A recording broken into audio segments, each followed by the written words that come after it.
Hello hello guys. Guys. അപ്പോൾ ഞങ്ങളിന്ന് കോഴിക്കോട് പോയാണ്. സാറ്റർഡേ അല്ലേ, ടൂർ പോയേക്കാം. അപ്പോൾ പാലക്കാട് കോഴിക്കോടായിരുന്നു ഓപ്ഷൻസ്. അമ്മ പറഞ്ഞു കോഴിക്കോട് പോയാതിന്ന്, ഞാൻ പറഞ്ഞു പാലക്കാട് പോയാതിന്ന്. പക്ഷെ എൻ്റെ അമ്മ എന്നെ എന്തൊക്കെയോ നിർബന്ധിച്ച് സമീപിച്ചു. അപ്പോൾ ഞാൻ സമ്മതിച്ചു. അപ്പോൾ ഞങ്ങളിപ്പോൾ കോഴിക്കോട് പോയിക്കൊണ്ടിരിക്കുകയാണ്. ഞങ്ങൾ ചാലക്കുടി എത്തി. ഇനിയൊരു 4-5 മണിക്കൂറൊക്കെ എടുക്കും. 7 മണിക്കാണ് അമ്മയുടെ ഡ്രസ്സിങ്ങിൻ്റെ ഷോപ്പ് അടയ്ക്കുക. അപ്പോൾ അതിന് മുമ്പ് അവിടെ എത്തണം എന്നാണ് അമ്മ പറഞ്ഞത്. അതുകൊണ്ട് ഞങ്ങൾ പോകുകയാണ്. അപ്പോൾ ഇന്നത്തെ ഇൻട്രോ പറഞ്ഞത് വിഭാവരി ഹരീഷ്. യെസ്, അപ്പോൾ എല്ലാവർക്കും വീഡിയോയിലേക്ക് സ്വാഗതം.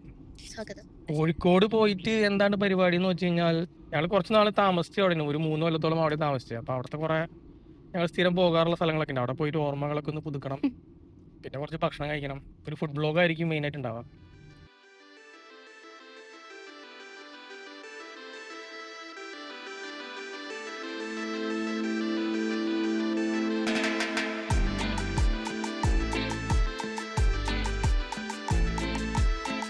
ഞങ്ങൾ കോഴിക്കോട് ഉണ്ടായിരുന്ന സമയത്ത് 2014, 15, 16 ഈ കാലഘട്ടത്തിൽ, 17 ഈ കാലഘട്ടത്തിൽ കോഴിക്കോട് ആകെ ഒരു മാള്, 2 മാളുണ്ടായിരുന്നുള്ളൂ.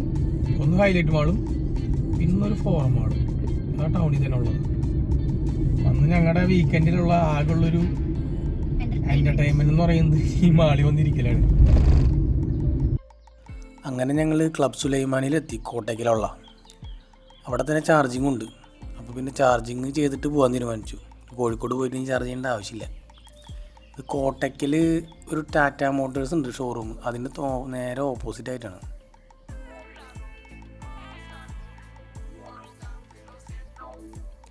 ഞങ്ങൾ 2 ചായ ഓർഡർ ചെയ്തു. കുഞ്ചു ഒരു ബോബട്ടിയാണ് ഓർഡർ ചെയ്തത്.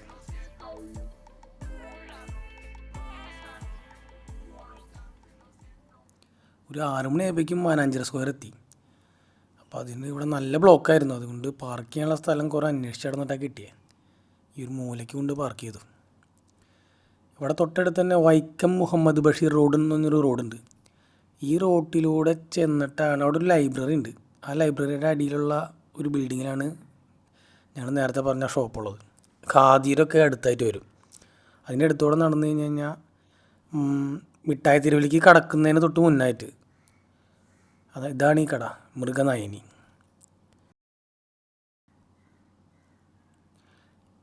ഈ ഷോപ്പിൻ്റെ പ്രത്യേകത എന്താണെന്ന് വെച്ചാൽ ഇതൊരു മധ്യപ്രദേശ് സർക്കാർ സ്ഥാപനമാണ്. അതുമാത്രമല്ല, ഈ ഒരു സ്ഥാപനം സൗത്ത് ഇന്ത്യയിൽ കോഴിക്കോട് മാത്രമുള്ളൂ. അങ്ങനെയാണ് അവിടെ ഇരിക്കുന്ന ചേട്ടൻ ഞാൻ ചോദിച്ചപ്പോൾ പറഞ്ഞത്. എനിക്ക് ഉറപ്പില്ല. ഇതിലെല്ലാം കൈത്തറി ഉൽപ്പന്നങ്ങളാണ് മധ്യപ്രദേശ് സർക്കാരിൻ്റെ. എല്ലാം നല്ല അടിപൊളി കളക്ഷൻസാണ്. ഒരു പ്രത്യേകതരം പ്രിൻറ്റും കളറൊക്കെയാണ് ഉള്ളത്. ഒരുവിധം ക്വാളിറ്റിയുള്ള ഐറ്റംസ് തന്നെയാണ്. ഏകദേശം ഒരു 1500 തൊട്ട് 5000 വരെയുള്ള മെറ്റീരിയൽസാണ് ഇവിടെ ഉള്ളത്. അതിനൊരു 20% റിബേറ്റും കിട്ടും. തുണിയും നല്ല തരക്കേടില്ലാത്ത തുണിയാണ്. പ്രിൻറ്റും അടിപൊളിയാണ്. കോഴിക്കോട് വഴി പോകുമ്പോൾ ഞങ്ങൾ എല്ലാ വട്ടവും ഇവിടെ കയറിയിട്ട് തുണി എടുത്തിട്ടാണ് പോകാറ്.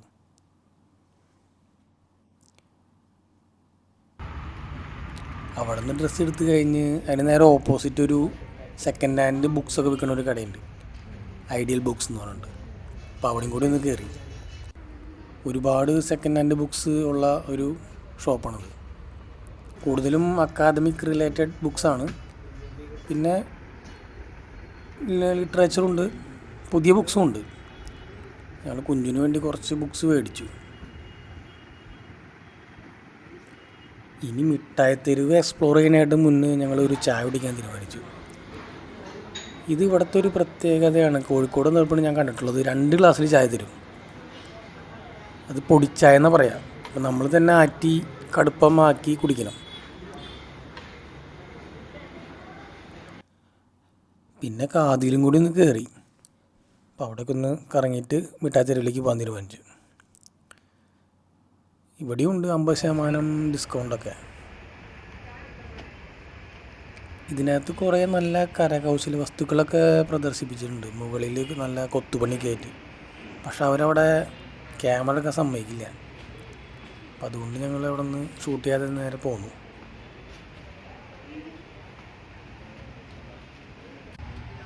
ഇത് പുറത്ത് പുറത്ത് വിൽക്കാൻ വെച്ചിരിക്കുന്ന ഒരു വെറൈറ്റി കട, പാലക്കാട് രാമചന്ദ്രൻ കത്തികൾ. ഞാൻ ആദ്യമായിട്ട് കേൾക്കണ്. പാലക്കാടൊക്കെ ഫേമസ് ആയിരിക്കും. അതിനുശേഷം ഞങ്ങൾ കത്തി മേടിച്ചില്ല, നേരെ മിഠായി തെരുവ് എക്സ്പ്ലോർ ചെയ്യാൻ നടന്നു. ആ വഴി തന്നെ നേരെ നടന്നാൽ നേരെ നമുക്ക് മിഠായി തെരുവിക്ക് ഇങ്ങനെ കയറാം. കുറച്ച് നേരം ഇവിടെ കറങ്ങിയിട്ട് പോകാൻ തീരുമാനിച്ചു.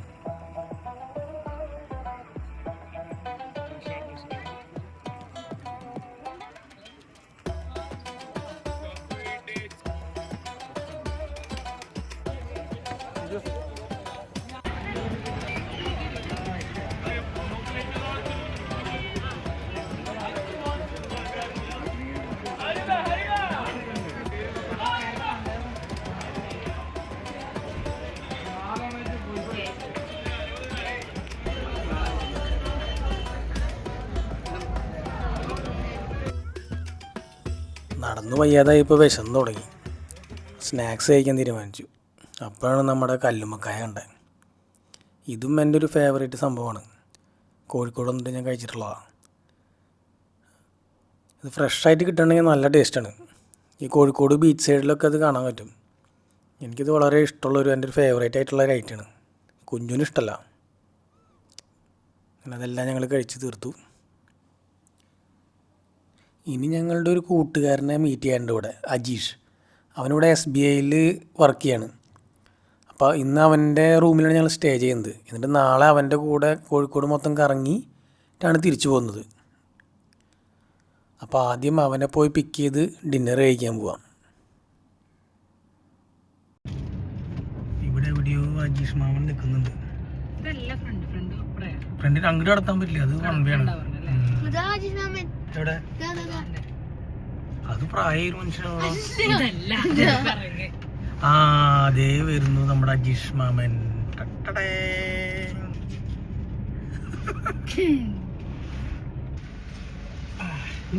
വെൽക്കം വെൽക്കം മിസ്റ്റർ അജീഷ് മാമൻ. എന്തായി ബാങ്ക് അടച്ചാ? മരയ്ക്ക് കൂട്ടിട്ടില്ലേ? പിന്നെ കള്ളന്മാരെടുത്തോണ്ട് തോന്നില്ലേ? അങ്ങനെ അജീഷ് മാമനും കൂട്ടി ഞങ്ങൾ ബീച്ച് സൈഡിലേക്ക് വന്നു. ഇവിടെ ആദാമിൻ്റെ ചായക്കട എന്ന് പറഞ്ഞൊരു കടയുണ്ട്. ഈ ഭാഗത്തൊക്കെ വളരെ ഫേമസ് ആണ്. ഞങ്ങൾ സ്ഥിരം കഴിക്കാറുള്ളൊരു കടയായിരുന്നു പണ്ട്. അപ്പോൾ ഇന്ന് ഇവിടെ നിന്ന് ഡിന്നർ കഴിക്കാൻ തീരുമാനിച്ചു. നല്ല ഒതൻറ്റിക് ആയിട്ടുള്ള കോഴിക്കോടൻ വിഭവങ്ങളൊക്കെ കിട്ടും. അതുപോലെ തന്നെ ഇതിനകത്ത് ഫുള്ള് ആൻറ്റിക് സാധനങ്ങളൊക്കെ വെച്ച് നിറച്ചേക്കാണ്. പഴയ റേഡിയോ, ഒരു ടൈപ്പ് റൈറ്റർ ഉണ്ട് പഴയത്, ഏതോ ഒരു ലെസ്ലി സായിൻ്റെ ടൈപ്പ് റൈറ്റർ പോലെ ഉണ്ട് പണ്ടത്തെ. ബ്രിട്ടീഷുകാരൊക്കെ ഉപയോഗിച്ചതാണെന്ന് തോന്നുന്നുണ്ട്. ഞാൻ ഓർഡർ ചെയ്ത് കാത്തിരിക്കുകയാണ്. നല്ല അടിപൊളി ആംബിയൻസ് ഉള്ളൊരു സ്ഥലമാണ്. മുകളിൽ കുറേ ചെമ്പ് പാത്രങ്ങളൊക്കെ കമത്തി വെച്ചിട്ടുണ്ട്.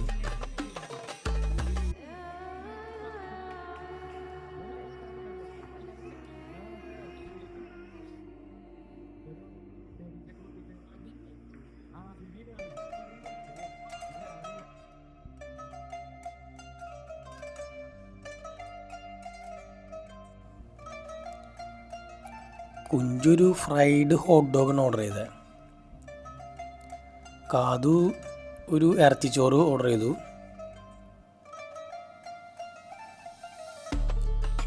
ഞാൻ ഓർഡർ ചെയ്തത് കിഴിപ്പൊറോട്ടയാണ്. എനിക്ക് ഇവിടുത്തെ കപ്പയും ബീഫായിരുന്നു ഏറ്റവും ഇഷ്ടം. പക്ഷേ അത് ഇവിടെ തീർന്നു പോയി. അപ്പോൾ അതുകൊണ്ട് കിഴിപ്പൊറോട്ടയിൽ അഡ്ജസ്റ്റ് ചെയ്യാൻ തീരുമാനിച്ചു. നല്ല കാണാൻ നല്ല ലുക്കുള്ള കിഴിപ്പൊറോട്ടയാണ്. അജീഷ് മാമൻ ഇറ്റാലിയൻ പിടിച്ചു. ഏതോ സലാഡാണ്, പേര് ഏതാണെന്ന് അറിയില്ല. ഒരു വെറൈറ്റി ആയിട്ട് ഓർഡർ ചെയ്തതാണ്.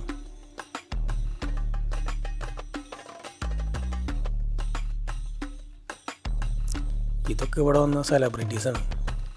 ഒരുപാട് പേര് ഇവിടെ നിന്ന് ഭക്ഷണം കഴിക്കാറുണ്ടെന്ന് തോന്നുന്നു. സിനിമാ നടന്മാരും രാഷ്ട്രീയക്കാരും സ്പോർട്സ് അങ്ങനെ എല്ലാ മേഖലയിലുള്ള ആൾക്കാരും ഉണ്ട്. രാഷ്ട്രീയക്കാരാണ് കൂടുതൽ. പിന്നെ കുറേ അറബികളുണ്ട്. ഇവിടെ അറേബ്യൻ വിഭവങ്ങൾക്കായിരിക്കും പ്രത്യേകത. അതുകൊണ്ട് ഇഷ്ടംപോലെ പേരുണ്ട്. എല്ലാവരും ഫോട്ടോ ഇങ്ങനെ വെച്ചിരിക്കണ തന്നെ നമുക്കിങ്ങനെ കാണാം ആരൊക്കെ ഇവിടെ വന്നു എന്നുള്ളത്. അങ്ങനെ ഭക്ഷണമൊക്കെ കഴിച്ച് കഴിഞ്ഞ് അജീഷ് മാമനും കാദംബരിയും കൂടി കോഴിക്കോടൻ വാസ്തുവിദ്യയെപ്പറ്റി ഘോരഘോരം ചർച്ച ചെയ്തുകൊണ്ടിരിക്കുകയാണ്. വീട് പണിയാണ് തീരുന്നതുകൊണ്ട് ഈശ്വര വെട്ടുകല്ലൊക്കെ ചുരണ്ടി നോക്കുന്നുണ്ട്. എന്താണ് അവരുടെ ഉദ്ദേശം?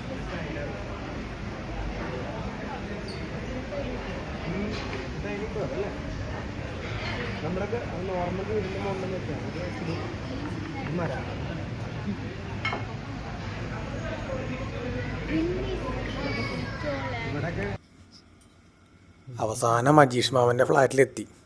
ഇനി നാളെ കാണാം. ഞങ്ങളങ്ങനെ ഇന്ന് കാലത്ത് കോഴിക്കോട് അജീഷ് മാമൻ്റെ ഫ്ലാറ്റിൽ നിന്ന് ഇറങ്ങി. ഇതാണ് ഞങ്ങളുടെ അജീഷ് മാമൻ. അജീഷ് മാമൻ എന്തുകൊണ്ട് അജീഷ് മാമനായെന്ന് വെച്ച് കഴിഞ്ഞാൽ അത് പിള്ളേരോട് ചോദിക്കേണ്ടി വരും. ഞങ്ങളൊക്കെ ഒരുമിച്ച് പഠിച്ചതാണ്. ഇപ്പം ചെറിയൊരു ക്ലാസ് തൊട്ട് 6ാം ക്ലാസ് തൊട്ട് പഠിച്ചതെന്നാണ് ഞങ്ങൾ 3 പേരും.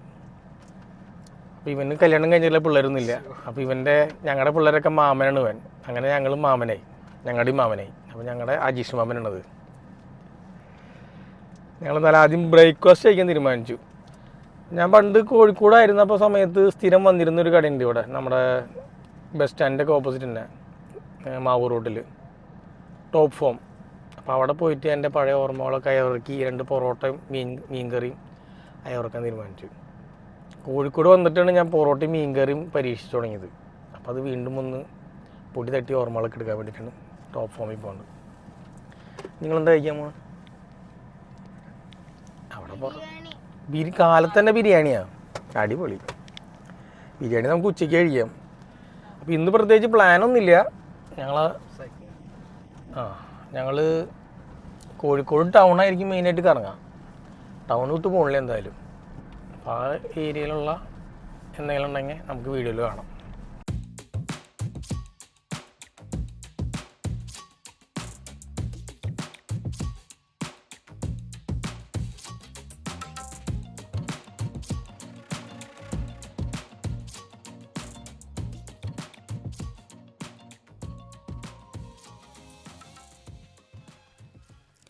ഇവനാണ് ഞാൻ പറഞ്ഞ മീൻകറി വിത്ത് parotta combination.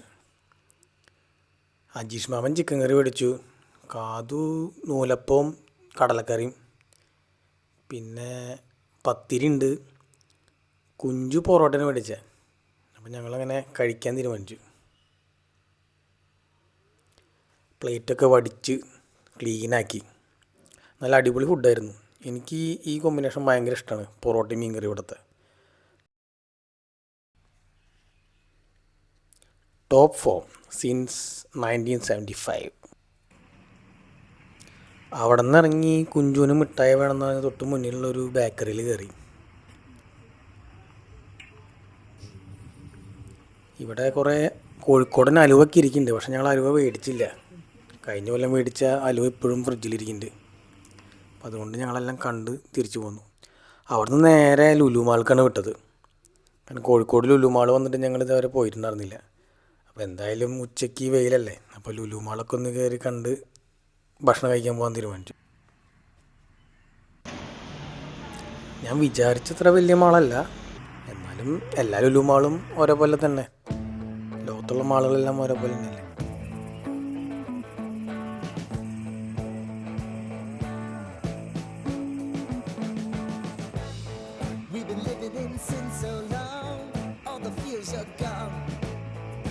Stopped me on the street last night, said everything's alright.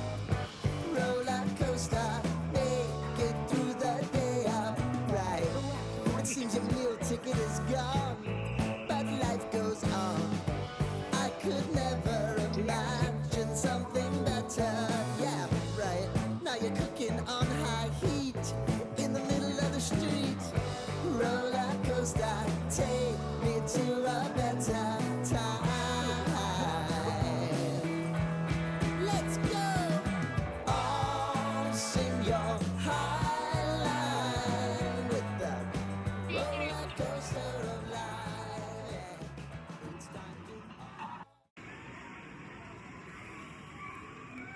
കുഞ്ചങ്ങനെ പാവക്കുട്ടീനെ കിട്ടാനുള്ളൊരു ഭാഗ്യപരീക്ഷണത്തിന് തീരുമാനിച്ചു.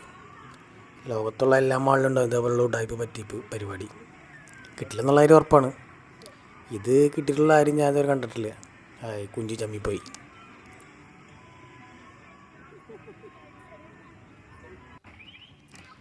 പാവക്കുട്ടീനെ കിട്ടാത്ത വിഷമം കുഞ്ചി അടിച്ച് തീർത്തു.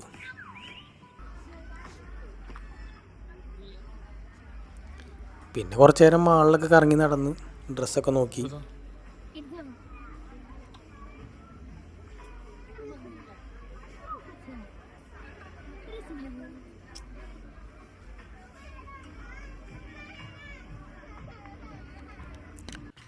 അവിടെ നിന്ന് ഞങ്ങൾ ഭക്ഷണം കഴിക്കാൻ പോയത് ഹോട്ടൽ അംബികയ്ക്കാണ്.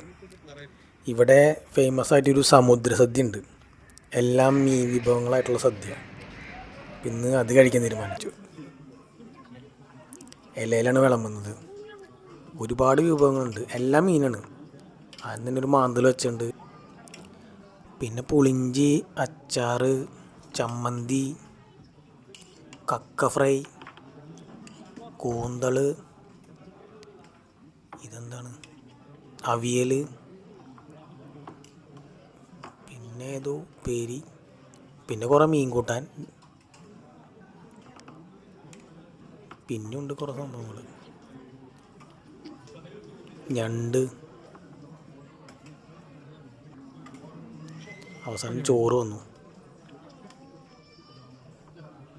അപ്പം ഇത്രയൊക്കെയാണ് സമുദ്രസദ്യയിലെ വിഭവങ്ങൾ. ഇത് ഒരുപാടുണ്ട്, എല്ലാത്തിലും മീൻ ചേർത്തുണ്ടാവും. അതാണ് ഇതിൻ്റെ ഒരു പ്രത്യേകത.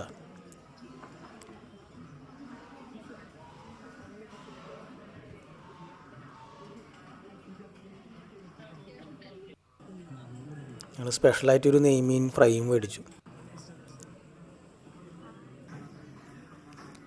അച്ചാറിൽ മീനുണ്ട്, പുളിഞ്ചിയിൽ മീനുണ്ട്. ഇത് സാമ്പാറാണ്. സാമ്പാറിൽ വരെ മീൻ ആഡ് ചെയ്തിട്ടുണ്ട് അവർ. കുറേ കഷ്ടപ്പെട്ടാണെങ്കിലും സമുദ്രസദ്യ ഫിനിഷ് ചെയ്തു. ഞങ്ങൾ അവിടെ നിന്ന് ഇറങ്ങി ചായ കുടിച്ചിട്ട് പിരിയാൻ തീരുമാനിച്ചു. കാരണം മജീഷ് മാമിന് പോകാൻ സമയമായി. അപ്പം ഞങ്ങളൊരു ഇന്ത്യൻ കോഫി ഹൗസിൽ കയറി. അവിടെ ഇന്ത്യൻ കോഫീസിൽ നിന്ന് ഒരു കാപ്പി മേടിച്ചു.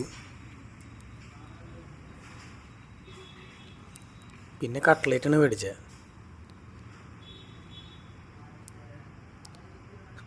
കട്ട്ലേറ്റ് കഴിച്ചുള്ള അജീഷ് മാമൻ്റെ ആ മുഖഭാവം കണ്ടറിയാം. നല്ല വൃത്തികെട്ട കട്ട്ലേറ്റായിരുന്നു. കാപ്പിയും വലിയ സുഖം ഉണ്ടായില്ല. അപ്പം ഞങ്ങൾ അജീഷ് മാമന് പിരിയാണ് വിളിച്ചത്. അജീഷ് മാമൻ ഒരു സിനിമ കാണാൻ തീരുമാനിച്ചു. ഇവിടെ നിന്നിട്ട് ഞങ്ങൾ ത്രില്ലടിക്കാൻ പോവുകയാണ്. ഞാൻ വെച്ചിട്ട് പരിപാടി ക്യാൻസൽ ചെയ്തിട്ട് ഓക്കെ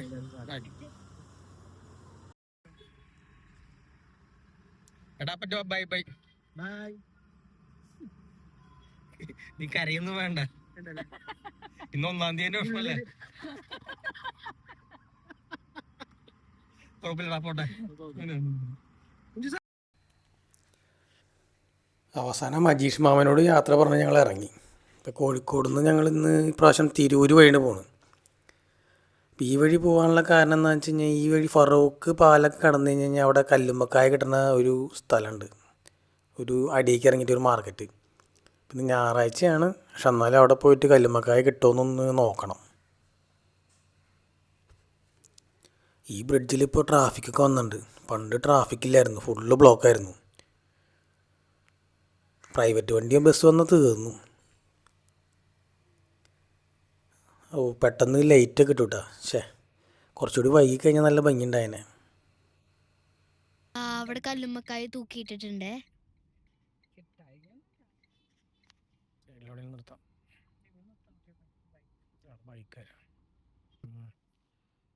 കല്ലുമ്മക്കായ മേടിച്ച് ഞങ്ങളങ്ങനെ തിരിച്ചു പോകണം. അത് ഇന്നത്തെ കോഴിക്കോട് ട്രിപ്പ് ഞങ്ങളുടെ കഴിഞ്ഞു. ഈ യാത്ര ശരിക്കും സത്യം പറഞ്ഞ ഒരു ഫുഡ് വ്ളോഗ് തന്നെയായിരുന്നു. കാരണം ഭക്ഷണം മാത്രം ഞങ്ങൾ കഴിച്ചിട്ടുള്ളൂ, സ്ഥലങ്ങളൊന്നും കണ്ടിട്ടില്ല. ആ കഴിച്ച സമുദ്രസദ്യ ഇപ്പോഴും ഹെവി ആയിപ്പോയി, വളരെ ഹെവി ആയിപ്പോയി. ടേസ്റ്റ് ഉണ്ടായിരുന്നു, പക്ഷേ സാമ്പാറിൽ മീൻ എനിക്ക് ഇഷ്ടപ്പെട്ടില്ല. പുളിഞ്ചിയിലും മീൻ ഇട്ടേക്കുന്നു, അതും എനിക്ക് ഇഷ്ടപ്പെട്ടില്ല. ബാക്കിയുള്ളതൊക്കെ 3 തരം മീൻകറിയും പിന്നെ സാമ്പാറിൽ മീനും. ഭാഗ്യത്തിൽ ആ പായസത്തിൽ മാത്രമാണ് ഒരു മീനടഞ്ഞത്, ബാക്കി എല്ലാത്തിലും മീനുണ്ടായിരുന്നു. അങ്ങനെ ഞങ്ങളുടെ കോഴിക്കോടൻ ട്രിപ്പ് ഇവിടെ തീരുകയാണ്. പക്ഷെ അതിന് മുന്നേ മഞ്ചേരിയിലൊരു ചാർജിങ് ഉണ്ടായപ്പോൾ അവിടെ നിന്നൊരു കുറച്ച് മൊമോസും കൂടി വാങ്ങി ഞങ്ങൾ. അപ്പോൾ മൊമോസും കൂടിയും കയറ്റിയിട്ട് ഈ ട്രിപ്പ് നിർത്താൻ തീരുമാനിച്ചു. എന്തായാലും ചാർജ് ചെയ്യാനായിട്ട് 1 മണിക്കൂർ സമയമുണ്ട്. അപ്പോൾ ആ സമയത്ത് വെറുതെ ഇരിക്കണ്ടല്ലോ. അപ്പോൾ എല്ലാവർക്കും ബൈ, അടുത്ത വീഡിയോയിൽ കാണാം.